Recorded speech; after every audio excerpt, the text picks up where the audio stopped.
So Simon, we've been in Brussels, we've been in Vienna, we're here recording this in Warsaw with a big business delegation, and the thing that struck me is just how important and relevant university R&D has been, whether it's talking about the energy transition, whether we're talking about economic security, defence and resilience.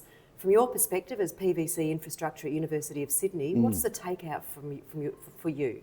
Sure, absolutely. Well, I mean, I've been really struck by the focus around that energy transition and the research infrastructure and the way that that's driving research and innovation here in Europe. The determination to meet their Paris targets is very clear, and this is driving research and innovation on the generation side, transmission, on the storage side in terms of batteries, and critically on the delivery side, so electric motors and the interest in permanent magnets and critical rare earths, the critical rare earth elements, and that has of course got a lot of interest in what we're doing in Australia.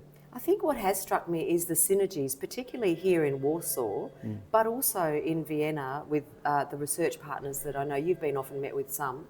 But where do you think from our universities, given that we, particularly University of Sydney, very forward-leaning in that energy transition space, do you think there's a lot we can learn from each other, I guess?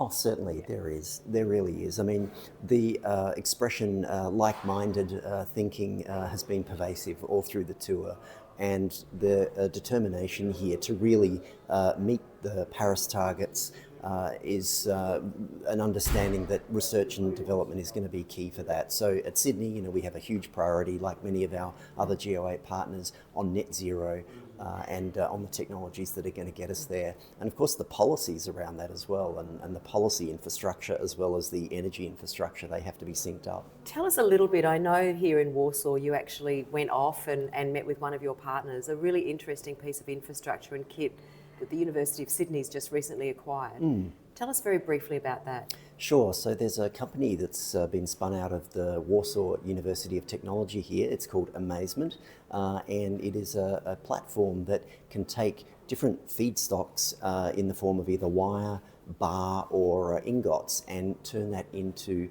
powder. It does an atomization process, produces powder, which is then to feed into metal 3D printing or additive manufacturing. So a terrific capability for a research institution like ours, and there's a lot of people keen to use that. It's off the back of an ARC LEAF grant, so shout out to the ARC there.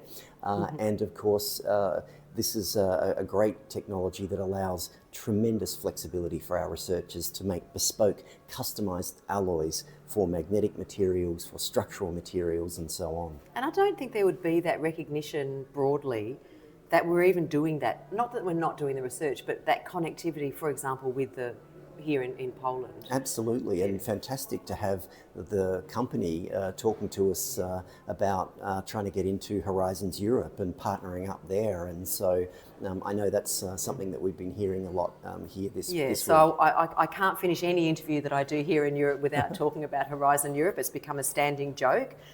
Or a standing, well, it's not a joke, it's quite serious. Very serious. But it's, I feel we're in a moment in time, and that we are really a global outlier if we don't actually seek associate status. Literally has not been a meeting where it hasn't been raised by other partners, not by us. Yeah. So from your perspective, if we were able to access Horizon Europe in a different way, what would be the game changer? What would change for you? It would be access to an amazing research network. It would be access to partnering with European companies, and it would be. And we can't do that now, right? Not in so the same easily. way. No, because in Horizons Europe, that is an established collaboration network. So rather than us fishing out bespoke, customized relationships, there's a platform there to support those interactions.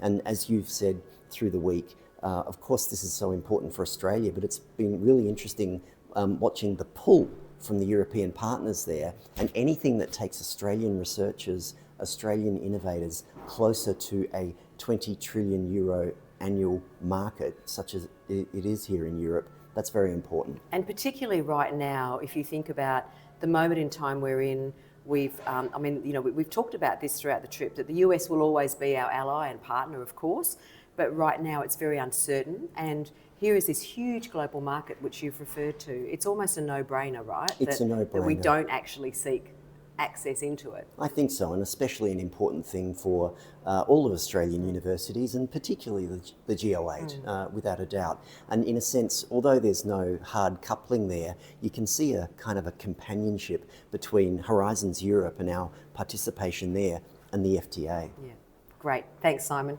Thank you, Vicky.